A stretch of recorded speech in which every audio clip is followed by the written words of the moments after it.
Good? All right. Well, thanks for coming, everybody, and thanks for having me here on 304. And yeah.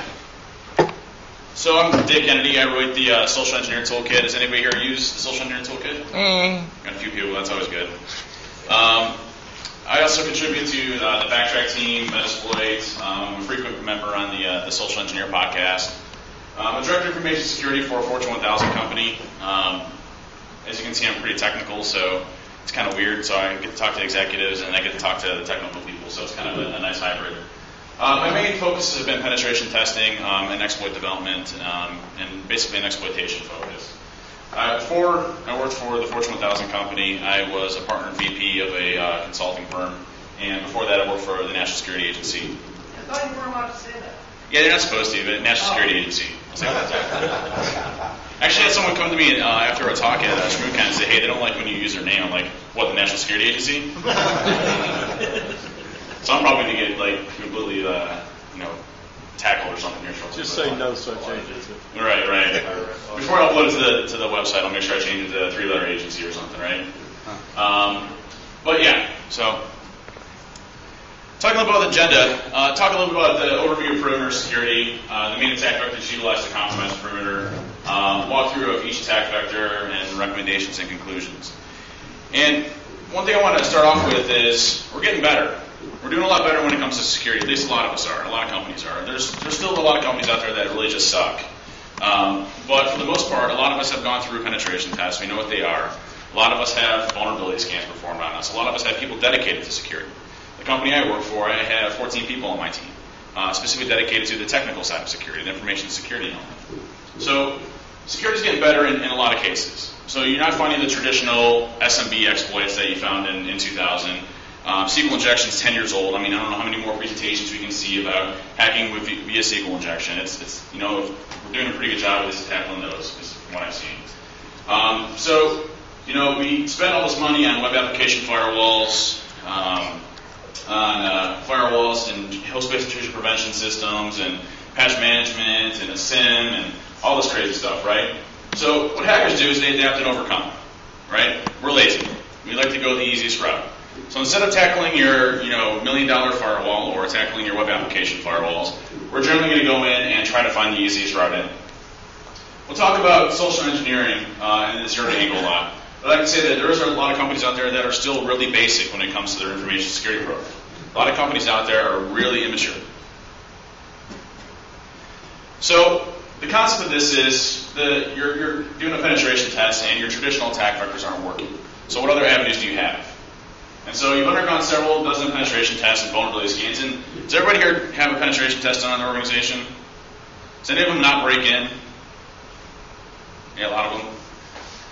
So it's interesting. We'll talk about that too. And you have a dedicated security team and a fully functioning security program.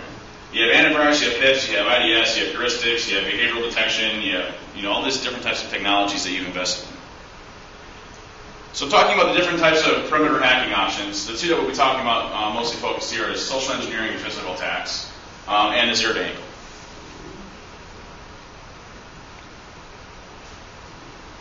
So why fight your SIM, your antivirus, your HIPs, your NIPs, your IDS, your web application firewall, secure coding practices, and everything you've invested in, when I can fight everything that you've built your entire security company on by going through the human element? It's getting increasingly harder to break the external perimeter, so adaptation is ultimately going to occur towards our weakest link, which is going to be us. So it usually takes me a week of steady fuzzing and reversing to find a zero-day and craft a reliable exploit. It used to take me a day or two, right? So with the Windows protection mechanisms, it's getting a lot harder. So for me to spend a week on a zero-day for, say, a customer who I was doing a penetration test, or for my company or whatever, it would take me a long time. It takes me roughly a day to get access to an internal network from social engineering. Right? It's easy. And it's not just us doing it. The security community revolves around real-world attacks. We're very reactive in nature, right? A zero-day comes out, and we get a patch that comes out. A new attack vector comes out, we get a new piece of technology to fix it. So for us in the community, we're very reactive in nature to the hacking community, right? We were protecting we are protecting against attacks out in the wild. Hackers use social engineering on a regular basis. I mean, social engineering is becoming one of the more predominant methods of gaining access to an organization. It's happening time and time again from criminals. State-sponsored attacks are the largest threat out there, in my personal opinion, today, at least for an organization. So a country that has 10,000 people dedicated to hacking, and when you're trying to defend with 14 people, it doesn't really seem like the odds are stacked against you, does it? Especially when we're taking a reactive stance. So there's a big increase on targeted attacks on organizations to steal intellectual property, financial motivations, whatever they can possibly get their hands on to make money or advance themselves and their industries. So the focuses are very specialized in nature. They're very difficult to protect against because either they're using social engineering, which is a very targeted attack against a small handful of individuals using 0 days or things like that, or it's something you're never going to see. It's not getting picked up by your current technology, right? So which countries are worse? Well, unfortunately, I do a lot of work with government agencies, so I really can't say. But this is a completely non-related slide. It has nothing to do with what I just said. Nothing to do with what I just said. And what should they care? They have no repercussions. You know, they don't get smacked on the hand. You know, if we say, hey, you guys breached us, they say, oh, sorry, no, we didn't. That wasn't us. Okay, well, sorry, China. My bad. I didn't mean to call you out there. So why build a new industry when you can take it? You know, why spend 200 years investing in time, resources, intellectual property, and maturing your product when you can just go and steal it? It's the mentality, right? One of the guys I work with one of the agencies, he gave me a good example. Was it was back in I think 2003, 2004, and a company reported a breach, and it was a software company that developed content filtering. So it was a significant breach. The hackers targeted intellectual property, i.e. their source code. And a year later, China released a Great Firewall China with all their code in it. My question is, how do you handle software updates? I mean, do you re-hack them and then get the new source code and then implement it into your new firewall? I don't know. So a couple of my favorite social engineering techniques that I like talking about is neuro-linguistic programming, which is how we think as humans, right? So it's basically ways that we've been programmed as humans to react to certain incidents and really behave. And let's talk a little bit about pretexting because I'll be referencing this a lot. Pretexting is your hack. So when you're doing a social engineer attack, your pretext is all the intelligence gathering you've gotten off the company, who your specific target's going to be, how you're going to do it, you know, your entire reconnaissance, really how you're going to attack that organization. So we'll talk about that in a second, but I want to dive down to a subcategory of NLP, which is called anchoring. And anchoring is one of my favorite ones because I like to use positive social engineering when I'm going after somebody, positive motivation. So with anchoring, you call somebody up on the phone and say it's someone that's junior to you, or you can even be an executive in the country or in the company. You can do what's called anchoring, which is planting your anchor and then pulling the anchor. So you call somebody up on the phone, you're frantic. There's an obvious distress in your voice. You have a problem. You know, and you're talking to like, man, I can't believe I need to get this done. Well, after talking with the person, as long as you can get past that 30-second margin of them hanging up on you and realizing that you're important or not important, you get past that step, you pull your anchor, which is, I need your help. They already have an impression in their mind that you're in trouble. And us as human beings, we love to be helpful. So anchoring is one of my favorite attacks, except for Adrian. Adrian doesn't like to be helpful, but aside from that. But really, I mean, firing your anchor, known as activating, is really a very successful method. I find that there's some people that use negative type social engineering to gain persuasion, and I find that those fail because we generally don't like negative confrontation. Now there's a success rate with it in any type of social engineering, but positive reinforcement is my favorite. So why use social engineering? Well, we're lazy. You go the easiest route. Instead of spending 3 weeks of potentially getting identified or blocked, we're going to go the easiest way, right? So that brings me into, has nothing to do with being lazy, by the way. So we're going to go into the social engineer toolkit. Has anybody here not used the social engineer toolkit before? We have a couple of people, great. Be a good introduction. So what is SET? It's an open source, purely Python-driven tool, 100% free. SET utilizes Metasploit for the exploit repository and the client-side attacks and payloads. There's multiple attack vectors specifically designed just for social engineering, not for web application security. You can't get us, but it's specifically designed for social engineering. It really has become a standard for social engineering for penetration tests across the world. You have people from Fortune 100, 500, 1,000 companies using it to test their security awareness program. So SET has a wide variety of different attack vectors built into it, targeting the social engineer and the human element. And it's not just going to give you root to a box. You have to do a proper pretext, find out what the controls are in place, and utilize SET in conjunction with that to help you out. And so here's a few of the different attack methods, and we'll go into those in a few minutes. So scenario one, an employee gets a brand new USB keyboard with the letterhead attached to it saying you're part of the hardware refresh program. They plug the USB keyboard in, and everything looks great, right? They're using their brand new Dell keyboard that looks fantastic. Well, it's backdoored with one of these Tinsy devices, which Adrian did a ton of research on, and it moves the mouse 1 pixel so that the user can't hit screen lock. It has a little bit of a twist here in a second. I'll show you. How does that go in here? You have to push down on it. There's a clip. It's creative. Too many moving parts. Yeah. So I'm going to do a live demo. And here, if you haven't seen the Social Engineer Toolkit, here's the interface for it. It's menu-driven. You'll see a sneak peek of the version 0.8, which has a web interface to it. But it's menu-driven. We're going to select the Tinsy USB hit attack vector. We're going to do I'll do it on Windows 7, why not? Do a PowerShell attack vector. And what this is going to do is it's going to create a payload for us. What happens is I say this is the keyboard, and you'll see an example of it in a second. But when the keyboard gets plugged in, it detects that there's a period of inactivity. And it can also tie into a motion sensor, which actually detects a person actually being there. So if the person's not there, it'll drop a payload onto the system and compromise the system without the user ever knowing, all through the keyboard itself. So you'll see an example of this in a second here. So what I'm going to do is I have all the code right here. I'm going to upload it to this device. SET creates it all for you.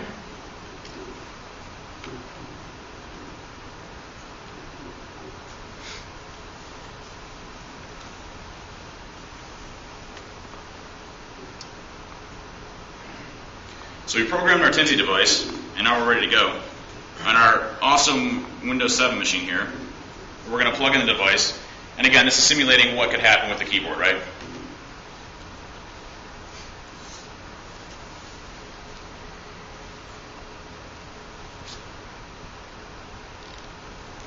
You can hide all this. It's just good for demonstration purposes.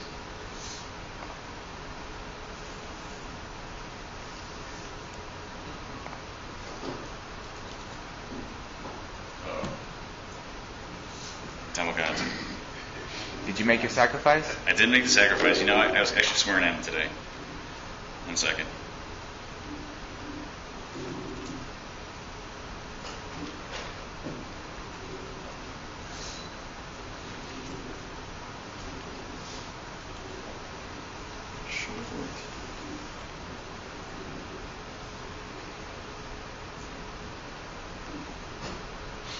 It did work, it's just a little slow. All right, let me do it again. Downloader is a little slow for some reason. My Mac's being acting weird. So what this is doing is it's using PowerShell to download a backdoor into the system and then execute it. There, I see it hit. And what you see here in a second is it'll actually execute. Now, we can do a few tricks. One is if we had this embedded into a motion sensor device, we would know that the person's not there. And then what we can do is we can black the screen out, do all the cool stuff in the background without them ever knowing. It pops back on, and then you have full access to the machine. You never knew they were there. However, on the other end, in the attacker machine, we have full access to this box. So, here's a nice command prompt from the machine. And they would never know. And this bypasses antivirus and all that other great stuff out there, right? The antivirus works great. What antivirus do you have on there? What antivirus? It's a Macintosh. Macintoshes don't get viruses. We're impervious to viruses. That's a joke.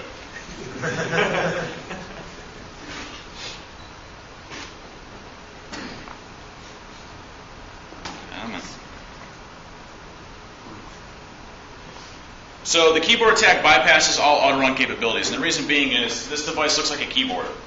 So when you plug it in, the device gets recognized as a Dell keyboard. So if auto-run's turned to off, It's still running because it's a keyboard. It's simulating keystrokes. So you can completely bypass anything that's set in place to prevent it. Can drop malicious binaries, trigger overflows, utilize downloaders, implant keystroke loggers, or backdoor your stuff. It's easily hidden in peripheral devices, like docking stations, a mouse and keyboard, computers, USB thumb drives, whatever you can possibly think of. I mean, Adrian's probably got a list of like 6,000 devices he has. I mean, he's probably got them in his bag. I got a mouse with me. You ever go to dinner with Adrian? He brings his big bag with him, and he has like literally just thousands of pieces of hardware. And he's got like lasers that go 6 miles, and Sitting on I'm going to get it out right now. There we go. That's his bag, his special bag. So you can see here, this is integration. There's a laser. It goes literally like 6 miles. No joke. So integration in existing hardware is very capable. You can see here, this is the back of a keyboard that we soldered on, and one of my buddies at work, Josh Kelly, soldered this onto it. And this is not inline, but you can do inline.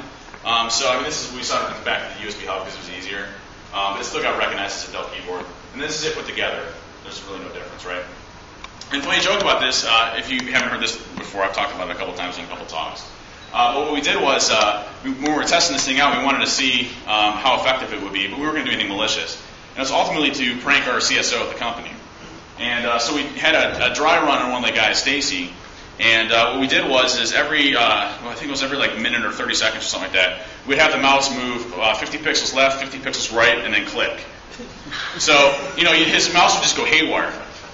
And so I had to go on a business trip. So, I figured Josh, if he was like, if Stacy's really freaking out about it, he would let Stacy know that something was wrong.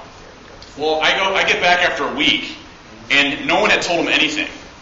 This guy's going crazy. The guy replaced his docking station, his mouse. He had 2 laptops on order because he got one. The one didn't work, so he replaced it with another. And so the guy was just literally going insane. And there's this one guy that works for me named Ryan. And the guy's like the most innocent, always honest, one of those nicest people you've ever met in your life, who would never lie to you. And Stacy goes up to him and was like, man, I can't figure out what's going on with my keyboard. And of course, Ryan knew exactly what's going on. He's like, dude, that sucks. I don't know what's going on, So needless to say, we did not do that to the CSO because that probably would have been really bad. Stacy still doesn't know, so. So next, a good guy named Garland that I met at DEF CON, he did this as a proof of concept where you can solder a motion sensor into the Tinsy device itself. And you can make them small, large, whatever, so you can put them in like the numlock key or different areas that would be obvious where you can see motion sensors going off. So does anybody not want to buy things from China anymore, by the way? I'm sure that my Apple came from, probably. It did. Yeah. I guarantee it.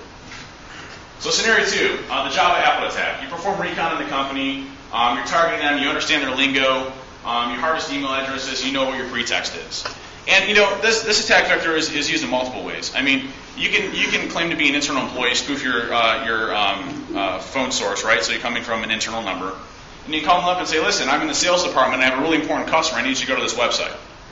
As soon as they go to the website, they're going to do whatever you need them to do. IT specifically is going to do whatever you need them to do in order to get that site up and running and working because it might be a problem with the network.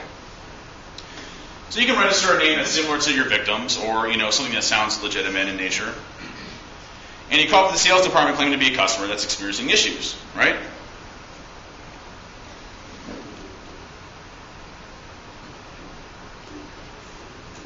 So we're going to launch our favorite tool, right, SET. We're going to go to the website attack vector. We're going to go to the Java applet attack vector. And we're going to do what's called the site cloner. What the site cloner will do is it will go and pull any website you pointed at. It'll automatically grab it down. It'll recode it maliciously and then pop up a web server for you. So basically you're running a full-fledged web server in a couple of seconds. So we'll just do Gmail because I like looking on Google. And then we're going to do the same thing. We're going to have a backdoor executable that basically has, what I usually did is, and actually I just changed it, but what I do is I take calc.exe and I rewrote it so that it doesn't function properly. So when you open it up, it doesn't pop up solitaire. So basically when a user executes it, it's not going to pop up solitaire, which you don't want them to do because they would kind of know, right? And then it puts malicious code on the back end, so when antivirus goes to scan it, it just says, oh, it's solitaire. Okay, cool. So it's going to automatically do that, and then use Metasploit for that as well. And this attack doesn't discriminate based off of operating system. So it can target Linux, it can target OS X, it can also target Windows. But I won't do that in this example. So I'll go to my nice, nifty, 100% patched Windows 7 box, 64-bit. Oh, tap the right page or something.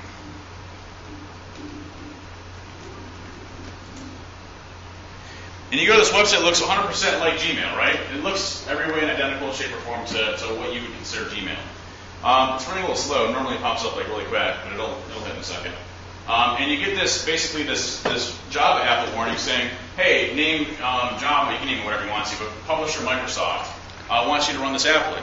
Now, if you're doing it from a customer perspective and you know your pretext, there's a 99.9% chance that you're going to get that to run.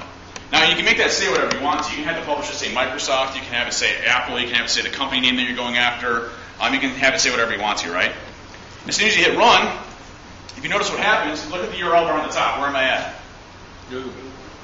It redirects you back to the legitimate site that you had cloned. So the user never knows that he was even at a malicious site. While on the other side, we have an interpreter console with full access to the machine. Pretty scary stuff. So they're only at a malicious site for like one click then, right? Yeah, only on a site for one click. Now, you'll see an example where when you're doing a social engineer attack, you only have one shot. I almost quoted Eminem there, right? It's a good song. You only have one shot. What's the rest of the lyrics? I don't know. Come on, Ian. Don't miss this opportunity or something like that. I don't know. Anyways, so you only have one shot to do it. So there's an attack vector within SET called the multi-attack vector, which basically if one attack fails, it has another one. If that one fails, it has another one. So it's multi-redundant. So if you have one shot, keep thinking Eminem. I'm sorry. I keep thinking Weird Al version. If you only have one shot, you're gonna have multiple redundancy attack vectors so that it doesn't fail. So let's exit out of this, and you'll see that in a second. I don't want to get too far ahead.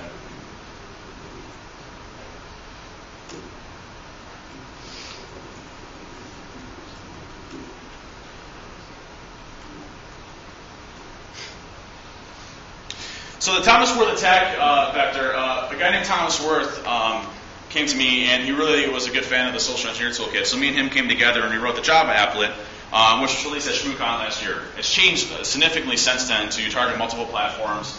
It's heavily obfuscated. So every time that the applet is created, it's heavily obfuscated so that antivirus doesn't pick it up. Those guys, for some reason, every time I make fun of them, they get mad and they write a signature for my stuff. So I finally just made a polymorphic, changing applet every single time, so it completely blows them out of the water. I got a little upset. It took me like 2 days.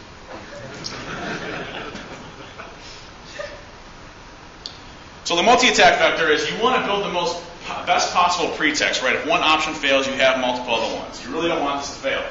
So you want to make sure you have a high success rate, and that's what the multi-attack attack vector does. So you call the IT help desk claiming to be a high-level employee that's having issues getting to a mission-critical website. You spoof the source number so it comes from an executive's phone number. And that is the easiest way to do it. I mean, you can find an executive's phone number extremely easy, at least most of them. So this is where I'm going to demo. No one has seen this yet, except for, I think, Carlos maybe a little bit, and maybe Martin. But this is the new and improved, it's probably not going to work, SET web interface.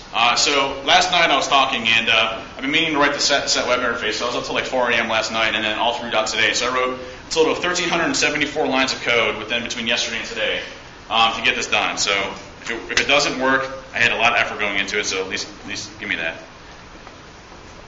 So the web interface, it goes to the local host, and basically you have the different attack vectors up here. So you have your spear phishing, you have your web attack, your infectious media, mass mailer, the Tinsy hit attacks, and updates.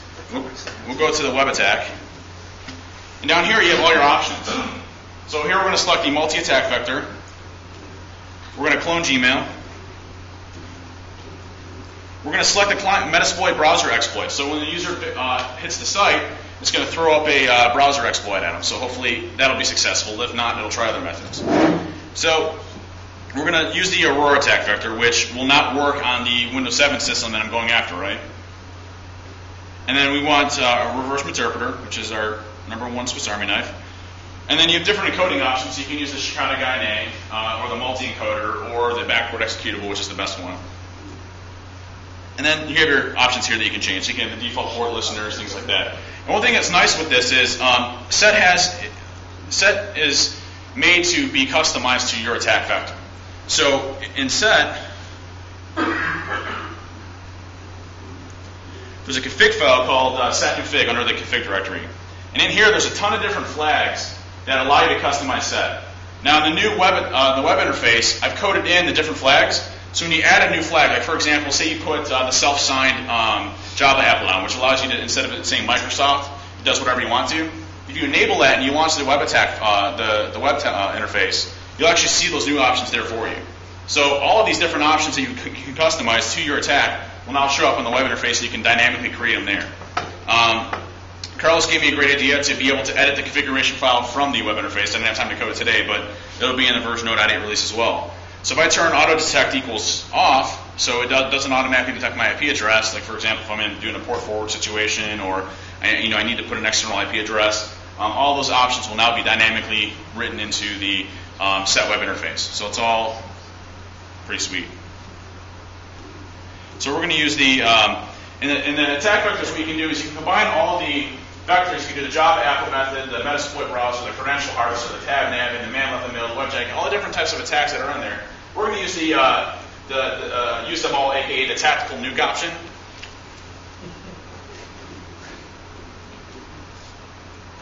And then what it'll do is on the back end here, it's going to actually go through and create everything for us through the SET interface. So basically, it's creating and crafting our attack from everything that we've selected.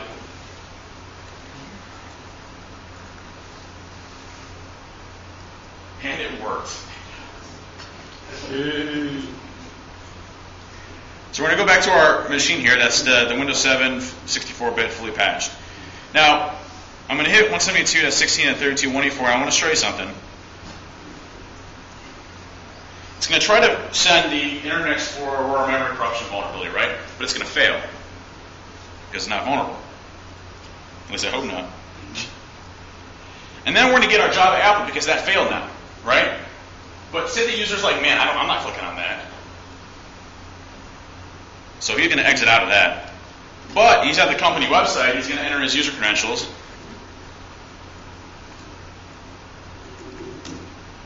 He's going to enter his password in. If you notice something, where'd I go again? Right back in my Gmail account, right? So I enter my credentials in. I'm back at the Gmail site. And here I was able to harvest all of his credentials. It's all about your pretext, right? That's pretty sweet it worked. And then what SET will do is it'll actually create reports for you automatically. So say you harvest like 300 people, it creates an HTML nice report for you, or if you want to import it into your own tool, it'll export it to XML. So you can have your own XML-based tools and everything like that. Let's see if we can do a quick report. I'll show you that real quick. I think I reskinned it.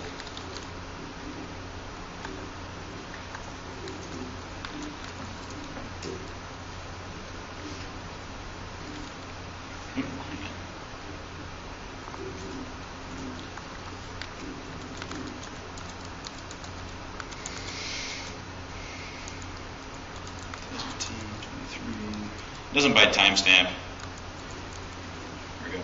So then you can see here, there's a nice little report that generates for you, and then it shows you all the parameters that it was able to harvest.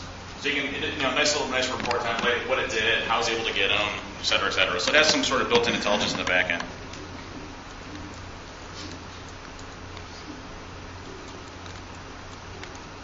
I don't know if I have enough time to keep going on today. Okay. You guys don't mind staying late, do you? I don't want. All right, good.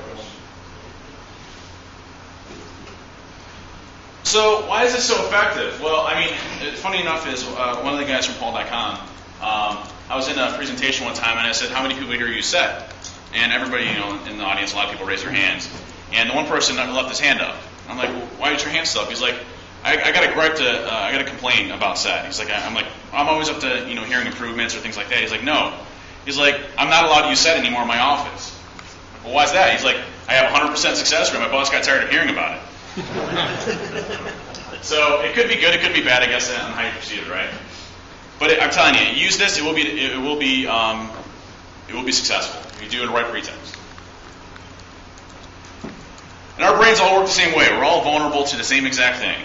It's not human stupidity, it's just human behavior. It's how we behave. So why use SET? Well, the threat's real. This isn't FUD or overhype. And it should be incorporated into your standard penetration testing methodologies. And we'll talk about the penetration testing methodologies here in a little bit. But really, if you're not doing social engineering, it's taken out of scope within your organization's penetration testing methodologies, you have a really significant gap in that program that you're not finding. And really, it tests your security controls and information security awareness program and how effective you can really stop these very targeted attacks, because that's where the industry's going.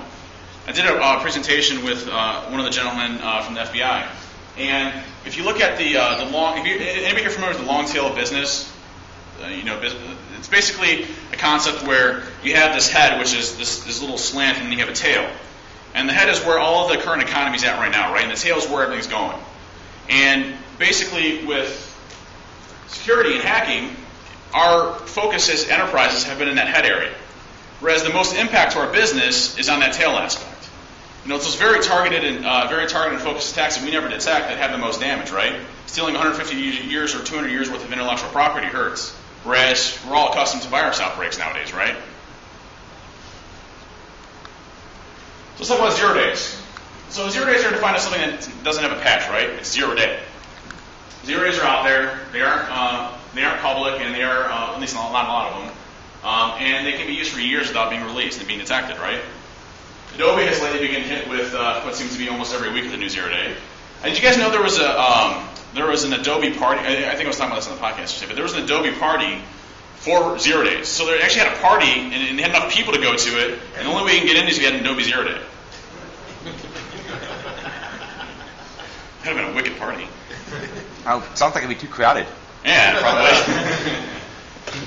So scenario one, you're performing a penetration test for company XYZ. You've exhausted all manual efforts, and you have no viable attack method, right? So your web applications are secure. There's nothing you've been able to find. There's no SQL injection. There's no file uploads that you can hack. There's no cross-site scripting where you can do social engineering. And social engineering has been taken out of scope, or you failed at your pretext, and they know that you're trying to do a social engineer attack, right? So 0 day is really your only option. Now, before I go into this, I want to say 99.9% of the time you never have to use this option, because companies just suck in general. At least a lot of them do. But again, we're getting better, right? Kind of. So let's get a little bit of introduction to fuzzing. So fuzzing is a brute force method for bug hunting. Okay, it's basically sending a bunch of garbage data towards a protocol in hopes of getting a crash. What I'm going to show you here is very, very basic steps of an overflow, crafting an exploit, getting execution flow. It's going to be as easy as it gets in the next world. It gets much more difficult as you get more advanced in it. But think about it. Someone in C or C++ or whatever creates a buffer length of 15, and you send it 51. The application doesn't know how to handle it. It crashes, and it starts to close itself down. You can actually execute. You can actually take control of that, take control of execution flow, and basically execute remote and arbitrary code, right? So a precursor. Again, this example you're going to see is basic as it gets. You don't see these too much in the wild anymore, these simple stack-based overflows. There's a little bit of a cool twist at the end that I'll show you that I had to make it a little bit complex because I would have just felt completely lame just doing a stack overflow. But there's several different types of overflows out there, and it doesn't have to do with stacks specifically. We'll talk shortly about Windows protection mechanisms. In this scenario, they're going to be disabled. So let's just take the overflow we're going to use. It's an SMTP server, susceptible to a stack-based overflow, and specifically the eHello parameter. Now, when you're fuzzing, you basically craft a custom fuzzer off of the protocol that you're attacking or whatever you're going after, right? Whether it's a file format bug, a PDF, or whether it's a remote exploit. And so if you're doing a penetration test and you're scanning a system and you see that this mail server with this version's running, you go and download it from the website, whether it's a trial version or you pay for it or whatever, and you sit there and you fuzz it until you get a crash, okay? Now, in this example, by sending the eHello parameter with an SMTP and sending 6041s, or ASCII A's, 41 is hexadecimal representation of A, it causes the application to crash. So an attacker knows that the vulnerability is there. Now, a lot of times when you get a crash, it doesn't mean necessarily that there's an exploit that you can craft off of it. A lot of times you don't have control of registers, or it's not tailored in a way where you can do a memory corruption vulnerability or things like that. So you're going to see a little bit of assembly, so don't freak, okay? You're going to see a little bit, not a lot, just a little bit. So some instructions to be aware of. You have a JMP, which is a jump instruction. What that does is it tells you where to go. So a jump ESP is going to tell you to go somewhere. It's going to tell you to go to a specific location in memory or wherever you're going. There's what are called registers, and it's two important ones to focus on. Don't focus on any other one other than EIP and ESP. And you'll see what those two are in a second. A NOP, or a no-op or NOP, is a no operand, which basically means do nothing. So when it hits a NOP, it's going to say, I don't want to do anything, go on to the next one.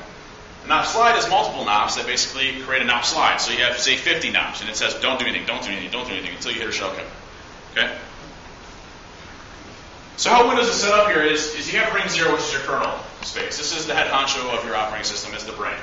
You have your device drivers, which are in ring 1, ring 2, and you have ring 3, which is where your guys are at right now. It's your applications. It's the user land. We're going to be specifically exploiting a vulnerability in here.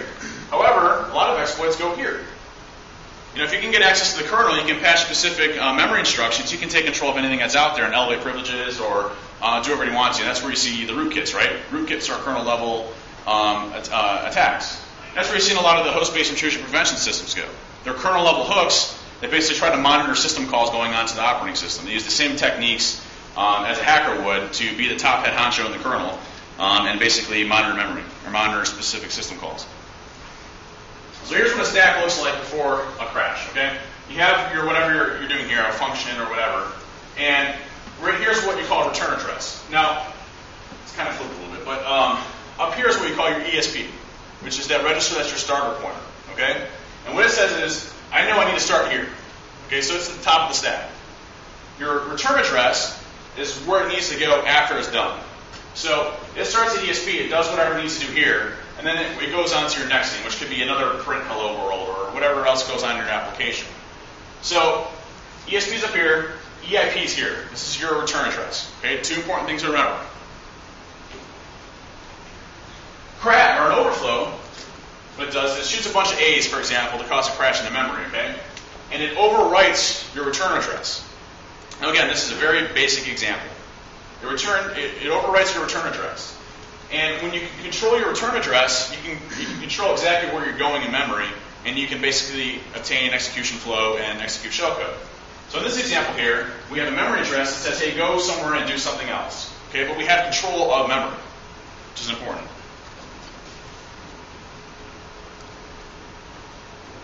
So it's time for demo.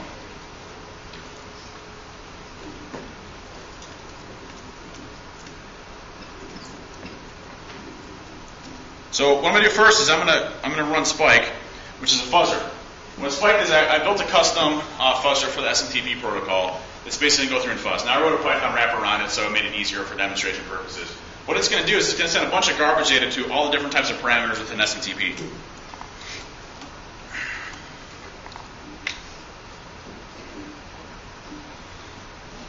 One sec.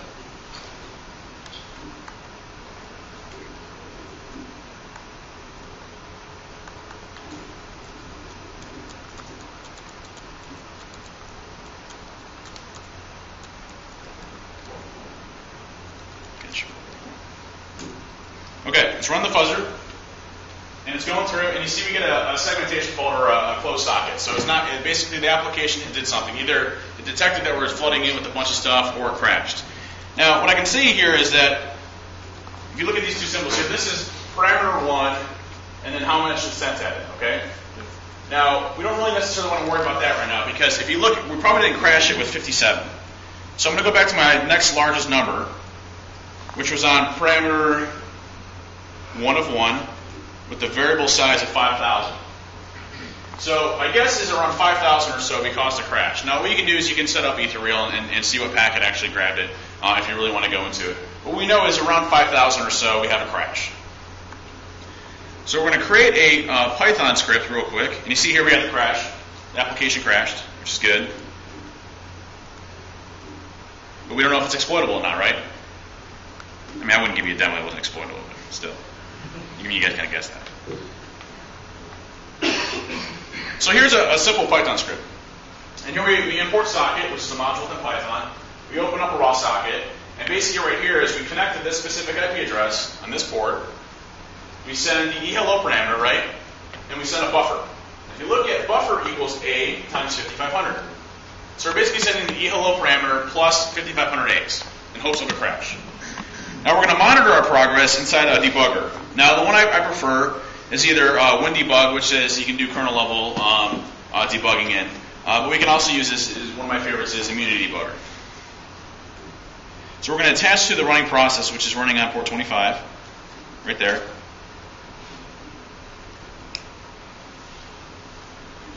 And here's assembly. Like I said, don't freak.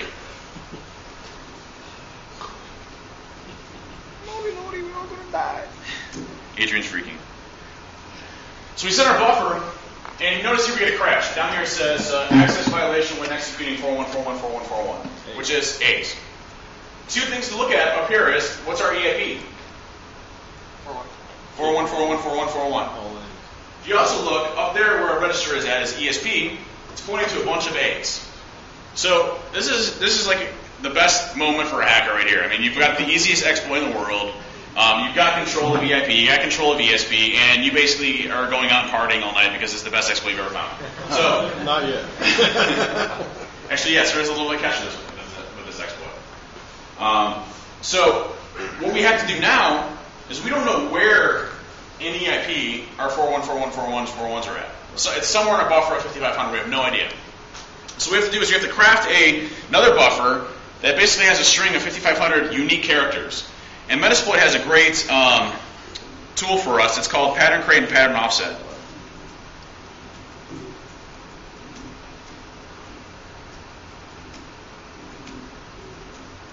So a pattern create, I'm going to say I want a pattern 5500.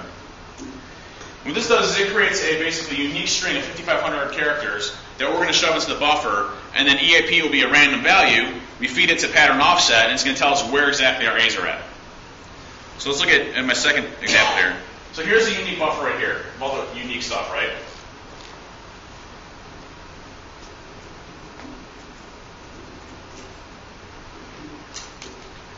We crashed, we got to restart.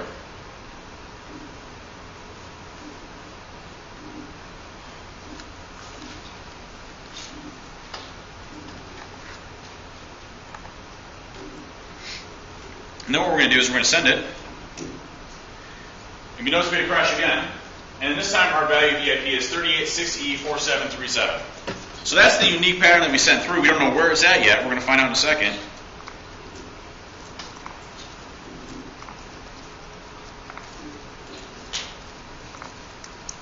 Just type in the memory address in.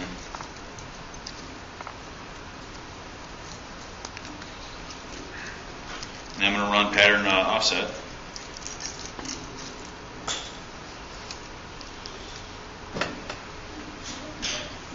So we know that after 5,093 A's, our next 4 bytes are going to be our memory address, our EIP override. So basically we have control after that. So going into our next one, I crafted a different exploit that sent 5,093 A's, 4 B's, and the rest C's. And we always want to maintain your buffer length. So we're staying at 5,500, so we can craft the same. B's should be 424242 on EIP if we run it again.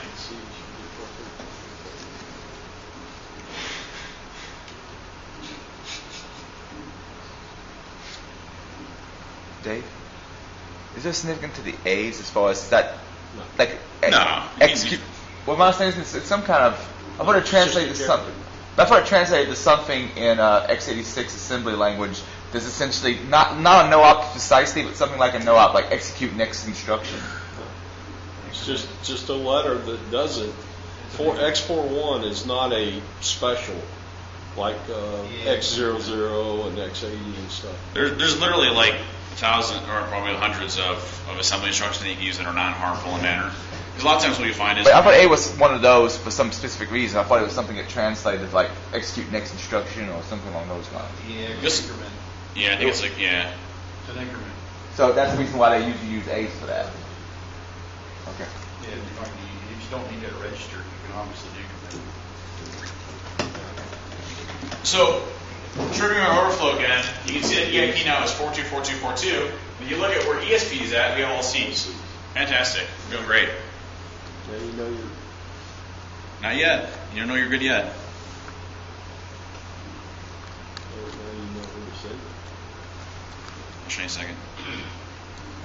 How much room do you have?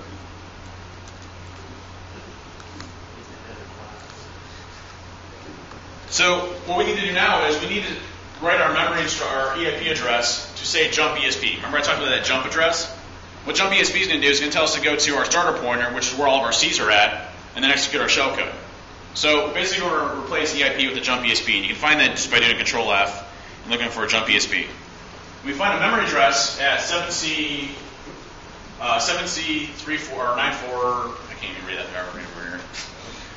7C941EED, which is an NTDLL that's loaded every time when this application is loaded in any application.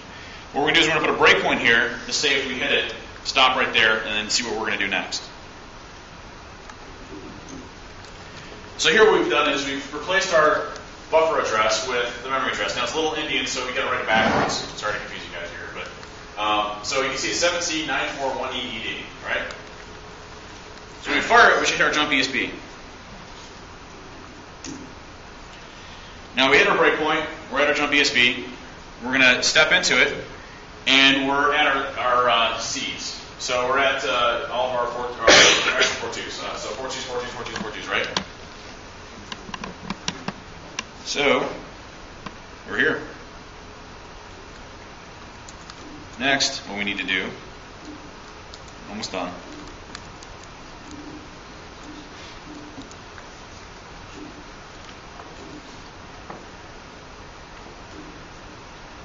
So we're going to generate our shellcode. Now, we use Metasploit for it, so you can use MSF payload, and you can export it into C format, which then you just need a format from a Python standpoint. And if you look here, I'm just doing a Windows shell bind, 298 bytes, okay? So if you look at our first start, you can go to FC, we have E88900, right? So let's just remember that. So E889, we'll remember that, just that. We're going to put a breakpoint again at jump ESP to see what we do.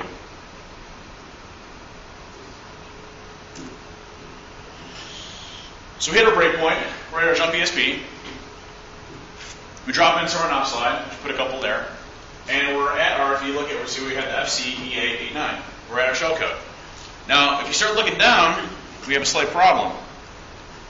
Our stack gets mangled somehow. So we have a bunch of weird, we have null bytes all over the place. If you look through the shellcode, it gets all kinds of jacked up. There's a couple of reasons for that. One is we could be using restricted characters. So it gets basically there's certain characters that you can't use when you're doing an overflow. Or we don't have enough room. Now if you actually look back at the exploit when we had the B's there, we didn't have enough room to do it. So we have a little bit of a problem. Now, we have plenty of space to do a couple of creative things. One is we could subtract registers and do some creative long jumps or short jumps to get to where our shellcode's at. Or we're going to do a cool concept. It's fun. This is how I have fun. I don't know. You guys.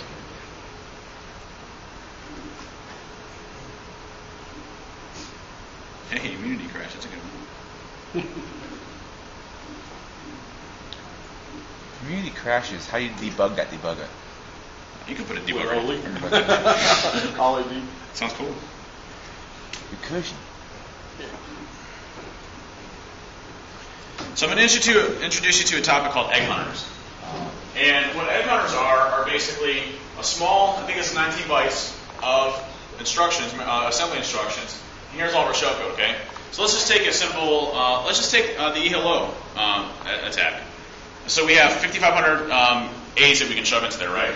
Well, instead of actually triggering the overflow, we send our shellcode through the eHello parameter and don't trigger the overflow. It's going to be somewhere in the heap, or somewhere in memory, hopefully. So it's somewhere stored within our 8 gigs of RAM, and we have no idea where it's at. What an egg hunter does is it sifts through memory looking for your shellcode. So this 19 bytes basically walks through your entire 8 gigs of RAM until it finds your shellcode. Once it finds it, it executes your shellcode, and you have a command prompt.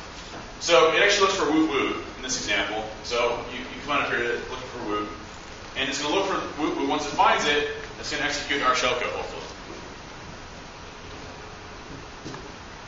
And when you're actually doing this, you won't see in this instance, but when you're actually shooting into like the heap and it has to sit there and sit for a long time, you'll see your CPU spike to 100%, and as soon as it finds it, you'll see it drop right back down to 0 again. It's really, really amazing piece of code.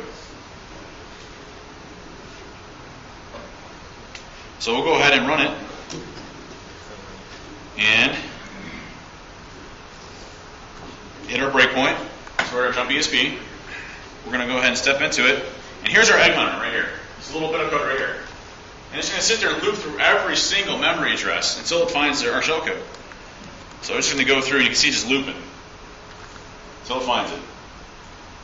So we're going to hit play.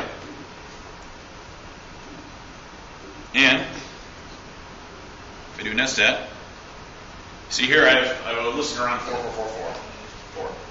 So we basically crafted our execution flow, executed our shellcode, which gives us a full command prompt on the other end. Here we go. Easy, huh? So again, what you saw here was as easy as it gets. So there would have been a lot of things that potentially could have stopped us, like data execution prevention, which marks a stack read-only, which once we hit our shellcode, it wouldn't have worked. Like the Apple Store, there's an app for that. There's a bypass for that. Stack canary protection could insert random cookie values. Address space layout randomization randomizes the first 2 bytes of memory. So defeating data execution prevention and ultimately ASLR in a sense is you can use what's called a return to libc attack using return-oriented programming. And basically you build what are called gadgets. And these gadgets basically don't use any type of execution of memory instructions per se.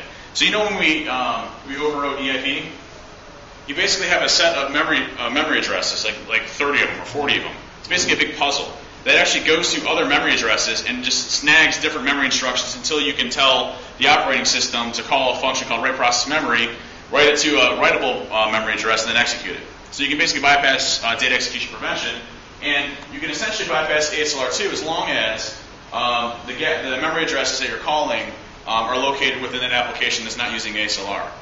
So you can basically bypass the randomization memory addresses as well with that. So pretending against overflows, I mean, those 0 days are tough. I mean, a lot of them are really, really tough. I mean, the ones that are coming out nowadays are really complex. They're really hard to detect against. A lot of them, like the PDF exploits, are generally pretty easy to detect because they have a ton of JavaScript and NOPs and a bunch of other stuff in there. So this is easy to detect that. But if it's third-party closed applications, I mean, those are the worst. I mean, we just had a customer that was selling us an application. We reversed the code on it, and we found a function backdoor in it. Wow. Not going with that company. You know, it's a third party. It's a reputable third-party company that develops software all the time that you would trust from a security standpoint. Internally developed software needs to undergo rigorous security code reviews. Web application security through lower-level programming languages, all those things. And really have a team dedicated to doing those is very important. Minimizing 0-day damage. Well, utilizing overflows, generally a reverse connection is needed, but there's ways around all of those. But you can at least minimize a lot of the damage, like only allowing your users to connect out 8443, the traffic's inspected, and really having it go out to the internet, right? Now, there's a ton of stuff out there that proxy over your Internet Explorer settings or whatever browser you're using, so that's not 100%. But putting proper security controls in place over users, right? No administrative access. As much as you can potentially do, and hopefully have enough detective controls in place to detect a breach happening.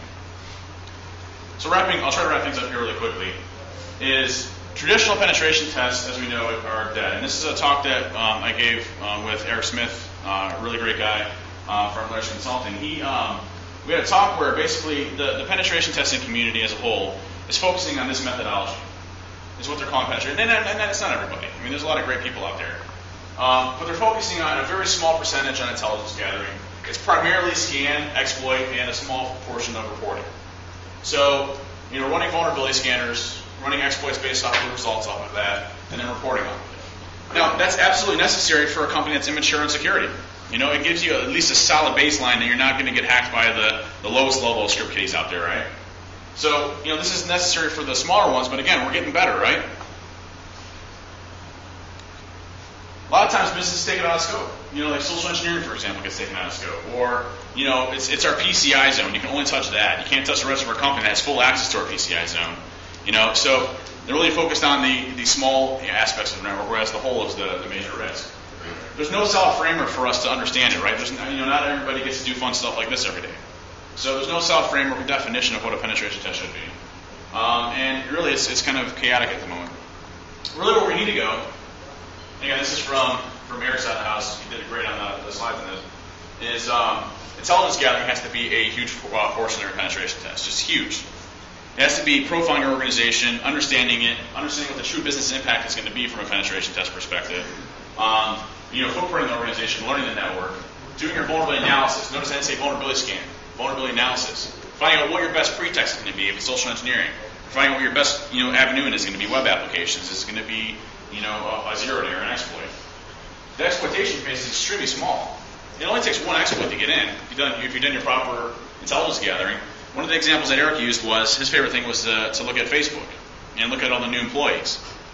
And when you get a new employee, they generally know your process, they don't know your policies, they don't know anybody in the organization.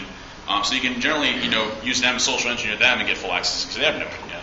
It's like taking candy from a baby. And then your post-exploitation phase is another massive part. Finding out what you can do to an organization to actually hurt them where it hurts, their bottom line. Chris Dickerson gave an example of, you have a Tylenol company, a company that makes medicine, and you change their formula to cyanide. Now, a little extreme, I probably wouldn't do that, but you never know. Really that's going to affect their bottom line. It's going to affect how they do business. They're going to have a horrible reputation, and they're not going to be able to recover from it. And you can do that from a penetration test. And that gets you budget, too. Trust me.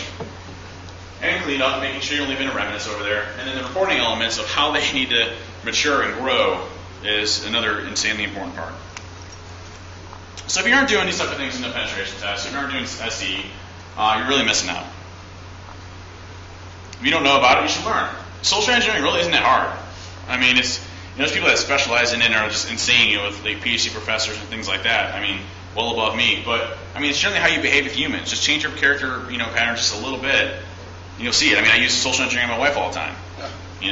When you want to get that new TV, you try all the techniques you can possibly do, man.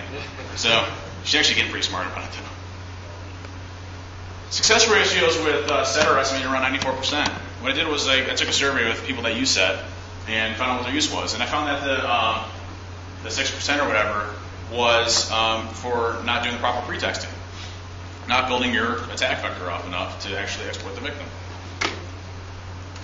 If you want to learn more about social engineering, I'm part of this crew. Chris and Nagy created social-engineering.org. It's basically one-stop shop for all social engineering needs. It's phenomenal. It has a social engineer framework. We have a podcast, and it's not your normal security hacker podcast where you just go on and talk about hacking all day. We get Harvard professors, people that specialize in NLP, people that the most recent one we had was I don't think it's public yet, but hopefully I don't get in trouble for this. But it was a guy that built a robot that can lie to you. So he had success rates on lying to you. He was a robot. So we got like a whole wide spectrum of things that's all about social engineering. We have FBI, former FBI interrogators coming. Really phenomenal podcast. I'm part of it. That's why. So does anybody have any questions? For this stuff. You good?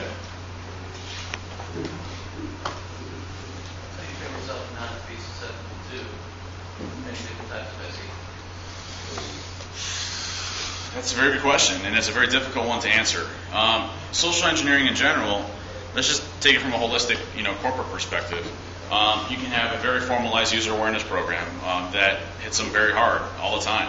The company I work for, we have 4 people dedicated to user awareness, and we have signs everywhere, screensavers. They have to go through yearly training. We have Security Awareness Week, where it's all about different types of attack vectors out there. We specifically send them emails about spear phishing attacks when they're coming through. A really formalized program, and we see that our most success ratio is from the users, but it's not 100%. That's where you have to rely on the detection mechanisms that you have in your organization to detect when a specific thing gets through and respond to it. Now, us as humans, it's tough. You always have to be on your guard. Especially when I'm around Adrian and Martin, I'm always on my guard. Hey, when Adrian's like, hey man, I got a USB cable for you, I'm like, dude, I'm not touching your USB cable. That's not what you said last night.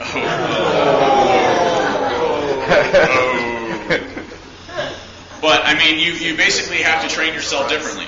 Instead of being helpful, you get to think about the repercussions of what you're doing first off. Do you really know that person that's on the phone? I get calls all the time from people that are claiming to be somebody, and they legitimately are. But the request is interesting enough where it's put up a barrier where I get defensive and I have to call the person back or investigate them further. So you can train yourself to do it, and you can. It's just human behavior. So it's not easy. Charged up keeping the CFO from calling you every time she gets one of those domain renewal letters. Good. You never know. It might not be the CFO. So now we know what tech director to use on him, right? I'm just kidding. Any other questions? Well, thanks, guys. You've been great. I appreciate it. Thank you very much.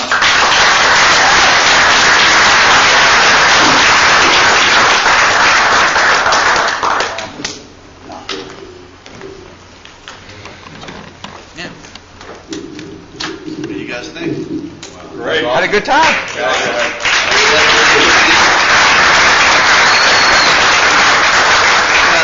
A little announcement to make here.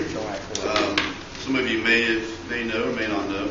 There was a drawing for a free room if you stay at the Holiday Inn Express and you use the block for SET or Hack3rcon.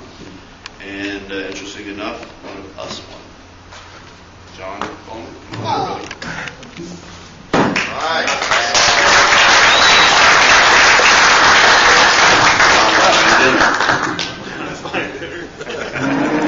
John's fine. All right, so we had a beer panel set up next. But I'm thinking some of you guys might want a little break. What do you think? Good idea?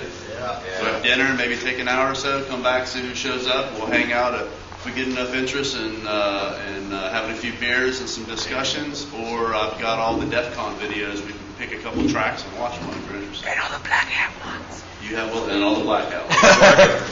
And I got a shitload of movies. I'm not touching that. I'm not, yeah. Anyway, so Or Adrian could dress up in a costume and do free lap dances. I don't think so. cool guy.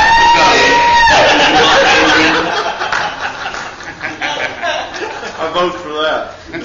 All right, so I vote again. what time is it? Who's got the time? 9:12. 9:12. 10:30. Sounds Really good. Want to come back 10:30? We'll have some beers. Cash bar's open. If you guys are interested. See you guys in an hour and a half. Thanks.